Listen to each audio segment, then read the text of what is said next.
Hi, I'm Catalina Cortez, the only legitimate child of Richard Cortez, a billionaire with the emotional range of a potato. There was a time when we were a happy family, but after Mom left when I was 5, Dad went on a world tour of girlfriends.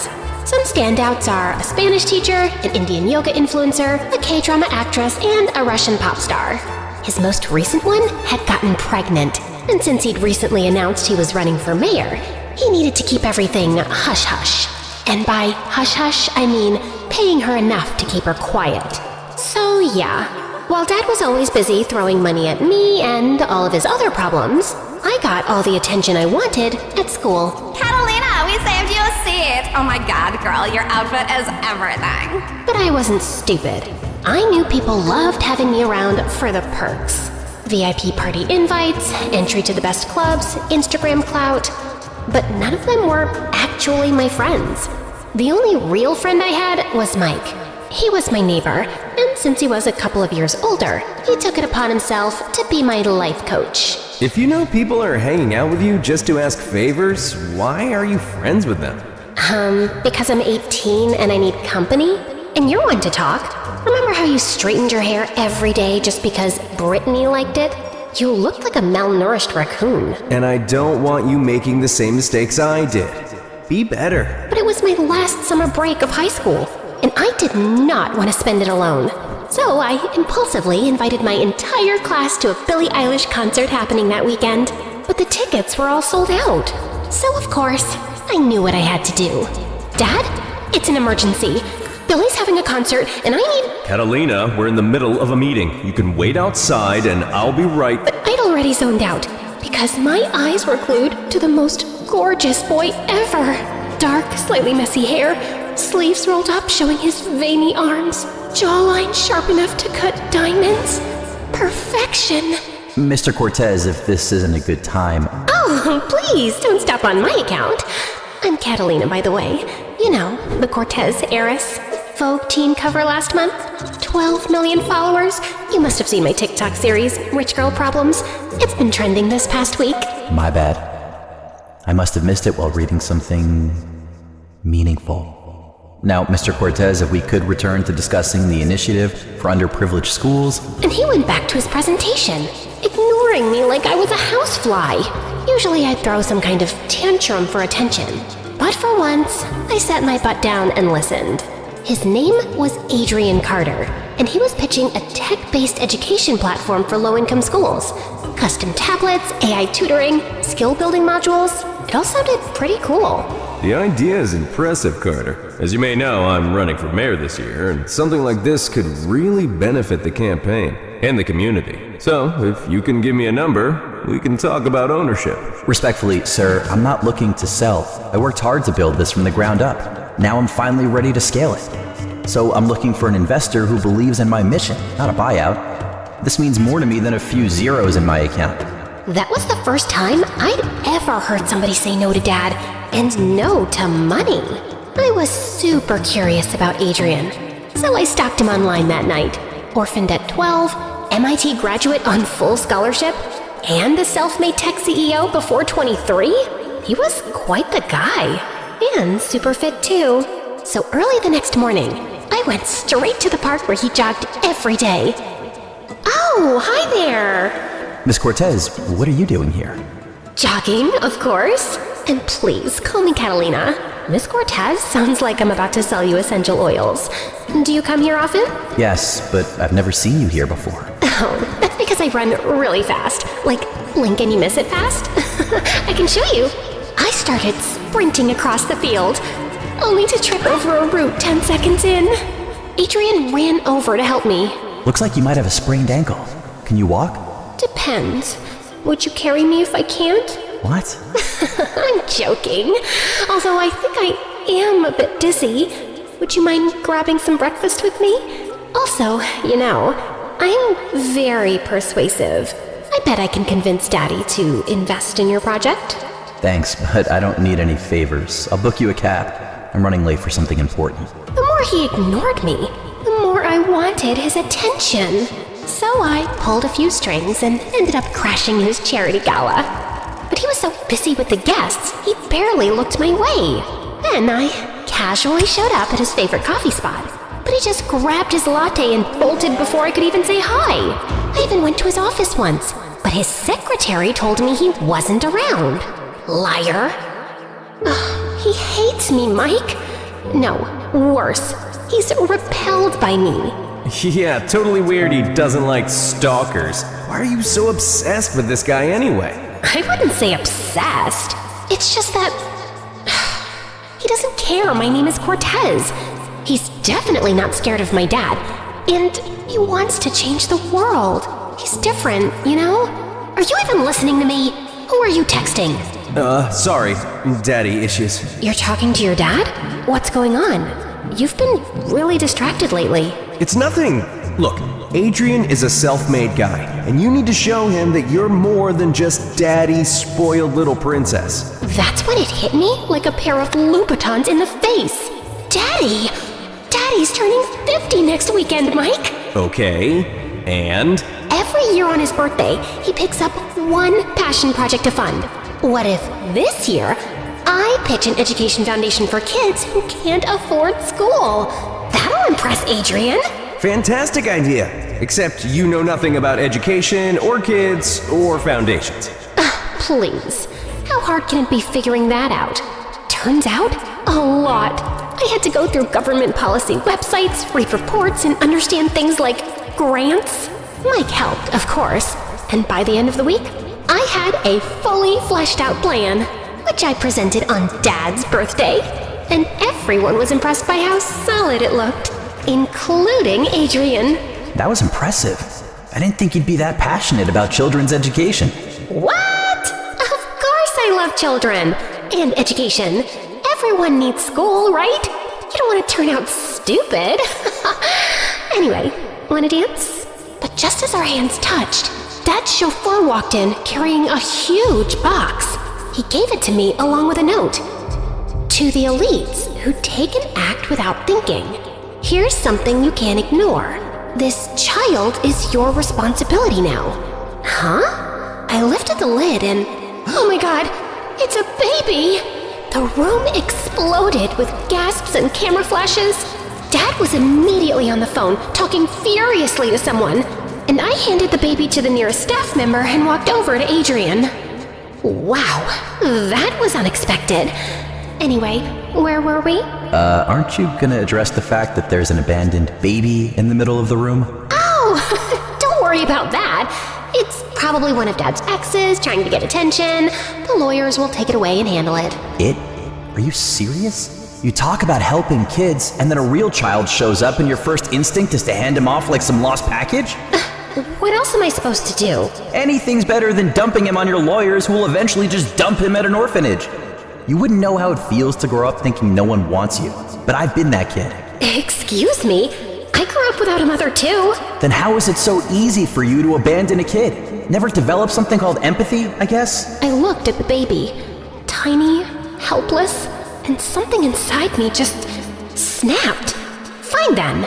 I'm going to look after the baby till we find his real mom. Are you trying to crack jokes now? No, I'm not. I will look after that child by myself.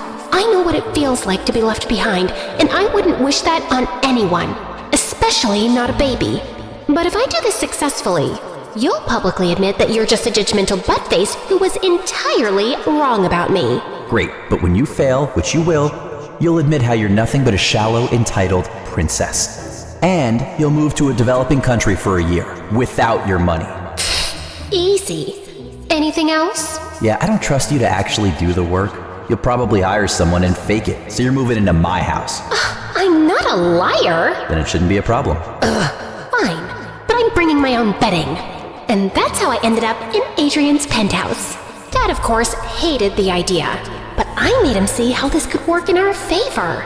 The press would see how the Cortez family was stepping up and caring about the baby until the mother was found. And once the mom reappeared, we could just pay her off quietly to make the whole thing go away. I packed up whatever I could and left for Adrian's place. He lived in a penthouse, which wasn't bad, and he gave me the biggest room in the house. Don't think I'm doing this for you. The baby needs more room.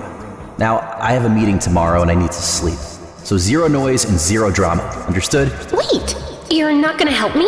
Why? You're the one who took up the challenge, so you deal with it. Bye-bye. And then he just turned around and left. Rude. I looked at the baby. Aw, the poor thing looked so innocent. But then he let out a fart bomb, enough to take a city down.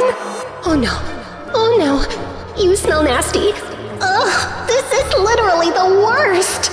I couldn't stop gagging as I got rid of the dirty diaper. And just before I could fasten the new one on, he peed all over me. And then he just started wailing. I rocked him, made faces, did a silly dance, but nothing worked. So I ran to the kitchen for some milk and fed him, and he finally dozed off. I guess I dozed off too, because when I woke up, it was morning, and Mike was staring at my face. Good morning, princess. Love the new hair. Mike, thank God you're here. Just hold on to him. I gotta pee. When I got back, Mike was on the phone with someone looking tense. But as soon as he saw me, he disconnected. Everything okay? Yeah, just college stuff. How are you doing? What does my zombie-like appearance suggest? Why don't you just let your dad handle this whole baby situation? And give up? No way. I need to show Adrian I'm more than some shallow princess writing on Daddy's credit card. Besides, I've got you to help me. Right, about that. I actually have to leave for a college project in Korea for a week. Just then, the baby started screaming. I asked Mike to wait till I changed the diaper, but he said he had to meet someone and left abruptly. Weird. The next few days were the toughest of my life. Between nonstop diaper changes, feeding schedules, and round-the-clock crying, I could hardly eat, shower, or even breathe. Mike wasn't replying to any of my desperate calls or texts, so I had zero backup. Unless you count Adrian's insanely detailed instructions before heading to work. Formula temperature 98.6 degrees exactly. Not 99, not 98. Diapers change immediately after feeding. Tummy time 3 times daily and absolutely no screen time. Also, I've installed nanny cams to make sure you don't cheat. What? That's literally illegal! No cameras, but your face just confirmed you were planning to cheat. Does my face also confirm that I feel like hitting you with a bat? Really? I thought you liked me. Isn't that why you followed me to that park and to my favorite coffee place? So you did see me, and didn't even say hi? That's rude. Well, in my defense, I was in a hurry and you talk too much. Or maybe you're just a bad listener. I don't agree. Didn't think you would. I turned to leave, but the doorknob got jammed. Just then, Adrian came forward, curled his hands around mine, and gave the knob a quick tug. Thanks. Anytime. I hurried out the door, but I could feel his eyes digging me in my back. What was that? The entire day, I couldn't stop replaying Adrian's smug grin in my head. I needed a break, so I decided to take the baby for a walk that evening. And a few blocks away, I spotted this cute little cafe. Hello, welcome to Latte Love. We're a small batch, ethically sourced, community-supported espresso bar. Have you tried our single origin cold brew from the highlands of Ethiopia? I'll just have a regular coffee, thanks. You mean drip brew? Or a pour over? We also have a honey lavender fusion. Just coffee, in a cup, hot, maybe with sugar. Oh, we only have organic coconut syrup harvested under the moonlight. Okay, coconut syrup it is. Would you like to add our handcrafted oat foam? We grow the oats. Oh my god, just give me the coffee, you freak of nature! Give her a regular latte with oat milk. It's the best. I turned around and saw this really cute guy smiling at me. His name was Jack, and he was the cafe owner. We chatted for a while, and for the first time in weeks, I felt kinda normal. I was in a great mood when I returned, and Adrian was waiting to ruin it. Where have you been? I was just at the cafe near the park, drinking coffee, talking to an actual human being who doesn't yell at me every 5 minutes. Why didn't you answer your phone? I called so many times. It was in my bag. I didn't notice. Typically careless. It's way past his bedtime and you're out wandering around town talking to strangers. Why are you overreacting? I just stepped out and had a normal conversation with a nice guy who was actually really helpful with Bet. Who's Bet? Wait, you named the baby Bet? Yeah, short for Bet you didn't see that coming. It's got a ring to it. You wouldn't get it. Anyway, I'm meeting my new friend Jack for lunch tomorrow, too. You don't need Jack or his stupid help. I'll take you both out tomorrow. But Jack's a pro with kids. He has nieces and nephews. I spent half my life surrounded by kids, trust me. If anyone knows how to handle kids, it's me. The next day, Adrian took me and Bet on a picnic. He'd made us snacks, got us drinks, and even brought toys for Bet. Even the two of us were getting along really well. And when Adrian wiped some sauce off my face, his fingers lingered on a little longer, and it made my stomach churn. But just then, Bet let out the most ear-shattering scream. After 10 minutes of chaos, spit up, and public humiliation, Adrian and I packed up everything and decided to head home. We were waiting for a cab when a city bus rolled up and stopped beside us. Let's take the bus. The cab's taking too much time. No, cabs are faster and safer, especially with a baby. Oh, unclench and chill out, will you? Saying that, I climbed onto the bus and Adrian followed with Bet. Sometime later, this girl walked up to us. Aw, such an adorable baby. And you guys make a great couple. We're not together. Oh, thank God. Excuse me? Do you think maybe we could get off at the next stop and grab some coffee? We totally would, but his boyfriend's waiting for him. It's their 6-month anniversary. What? I'm not gay. It's okay, sweetie. It's 2025. You know, they even adopted a baby to show how committed they are to each other. It's the most beautiful thing. Oh, look, our stop is here. You have a very nice day. And saying that, I just hurried to the door and got off, with Adrian right behind me. What was that? I was blowing her off for you. You're welcome. Wait, you didn't actually want to get coffee with her, did you? Maybe I did. She was a pretty girl. I am a pretty girl, and you've never had coffee with me. Anyway, I'm tired. So let's just go home and... Wait, where's Bet? You had him. No, I didn't. You were the one with the stroller. Oh my God, he's on the bus! Adrian and I sprinted after the bus, which obviously outran us. What do we do now? Should we go to the police? And tell them what? That we lost a baby who wasn't even ours? They'd book us for kidnapping. This is all your fault. If you hadn't flirted with that stupid chick, I wouldn't have been so distracted. My fault? I didn't even get to talk to her while you were busy making up lies about me. Just then, I got this phone call from an unknown number. It was a woman from the bus, and she said she'd found my contact info in the stroller, and Bet was with her. She sent us the location, and Adrian and I sprinted there like two lunatics. We thanked her 100 times and headed straight home. After putting Bet to bed, Adrian and I collapsed on the couch, exhausted. When I woke, Bet was in Adrian's arms. Hey, turns out Bet's a morning person. Turns out, I already knew that. So I've been thinking, I owe you an apology. For which particular incident? Because if you're starting from day one, we might need coffee first. For all of it. I guess I had this idea of who you were, and I never let you show me otherwise. But yesterday made me realize I've been judging you unfairly. You're amazing. Not because you do everything perfectly, but because you keep showing up. Well, thank you. It's been more exhausting trying to prove myself to you than taking care of Bet. Consider me fully convinced. That day, something shifted between us. He started staying home more often, helping without being asked. Sometimes he'd quietly take over bottle duty or sneak into the kitchen at 2 a.m. to warm up formula while I was dead asleep on the couch. He even suggested I take a break and go to a birthday party I'd committed 2 weeks ago. Except, I didn't want to go. Why not? You're 18, go have some fun. In that case, come with me. You deserve a break too, and I'd like you to meet my friends. Plus, the invite explicitly says we need a +1. He didn't look thrilled, but after some dramatic pleading, he caved. We left Bet with one of his older maids and headed to the party. I thought it would be a fun night, but 10 minutes into the party, I had people swarming over to me for favors. Hey, Kat, is your dad still on that hotel board? Think he could pull a few strings for a friend's destination wedding?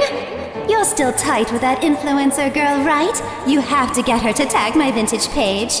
I heard you're babysitting full-time now or something. That's wild. Anyway, do you still have your stylist number? I smiled, I nodded, I said I'll see what I can do so many times, I lost track. And it made me wonder if it had always been this bad. I decided I wanted to leave the party. I was trying to find Adrian when I overheard some of my classmates talking. Honestly, I thought Katerina was pregnant or in rehab. Her skin looks kinda dull, right? And she's barely said anything. Didn't even apologize for not answering my text for the concert tickets I wanted. Daddy said her father is dealing with some scandal. Let's hope he doesn't ruin his chances to become mayor. She could be a lot more useful to us as the mayor's daughter. I wanted to slap their faces, but just then, I saw Adrian trip right into them, making them spill their drinks all over their dresses. Oops, I'm so sorry. That was a total accident. Oh my god, you klutz! Where are your eyes? Right here. Are you trying to be funny? My dress is Persian silk. I have no idea what that means, but guessing by the way you're shrieking, I'm sure it was expensive. You can afford a good dry cleaner though, yeah? In case you can't, here's my number. I'll take care of the bill. And then he just turned around and walked away, leaving the girls fuming. That was awesome. Also hilarious to see you tripping so dramatically. Yes, I sacrificed my usual grace and poise for you. But seriously, these people are selfish leeches. You already knew that, right? Yeah, but most of the people I know are like this.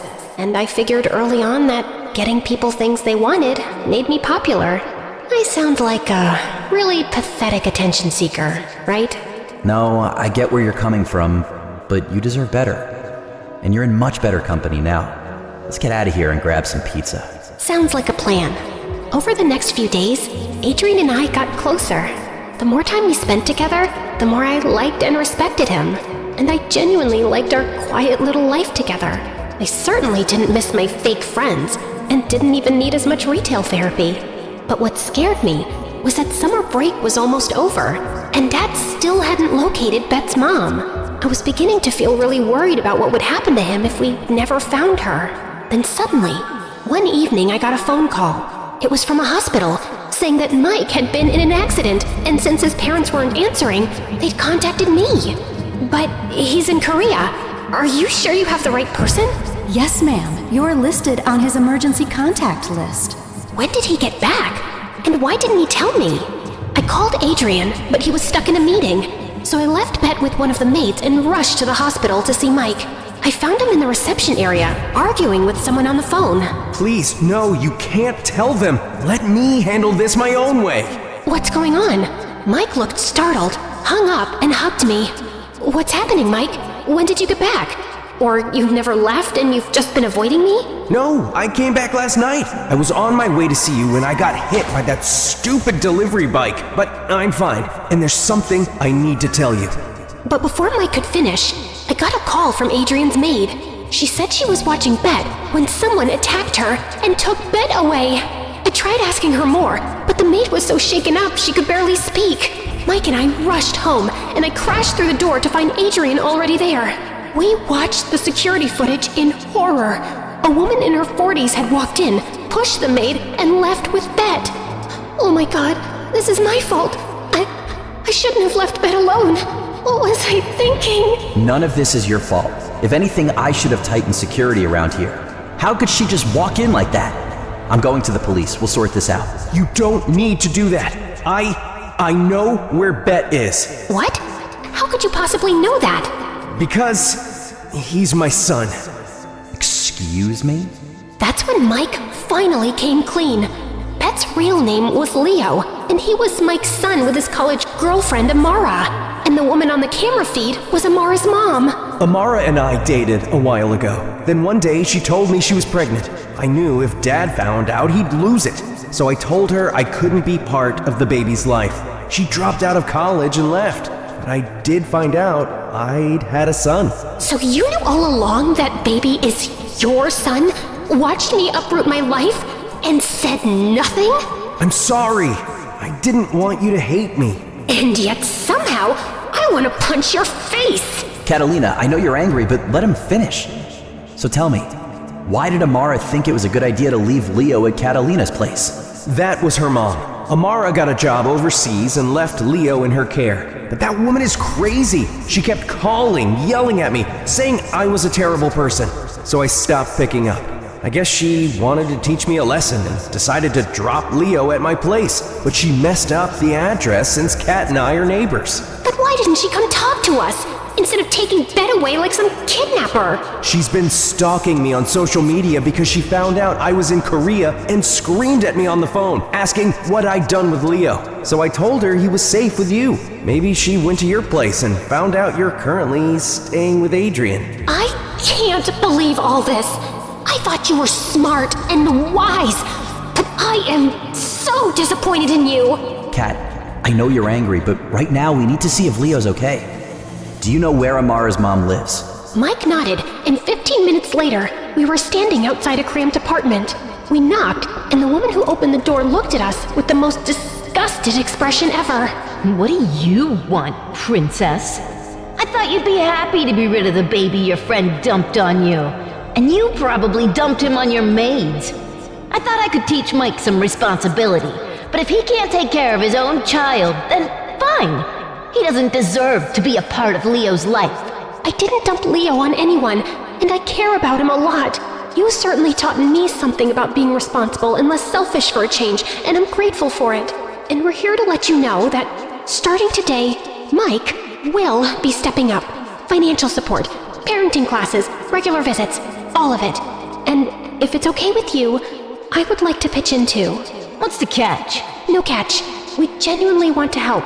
Leo deserves a family, not an absent mother and an irresponsible father. But I have college and placements, and my parents will kill me. Well, you should have thought about that before bringing a child into the world, Mike. I know this is really big, but we can do it together. A child needs a village to raise it anyway, right? Mike did step up and came clean to his parents about Leo. And let's just say it was dramatic. But he and Amara's mom worked out a custody agreement between them. And of course, Leo's favorite Auntie Catalina had exclusive visiting rights. Also, my dad agreed to invest in Adrian's idea to help underprivileged kids. And a month later, we had a party to celebrate the launch of his project. So I guess you officially won the bet. Aw, are you sad? Nope. If anything, I'm proud of you. I spent years thinking that letting people in was a weakness. But seeing how brave you were, standing up for Leo, it made me want to take a chance. What kind of chance? The kind that scares me, but also feels exactly right. Like this.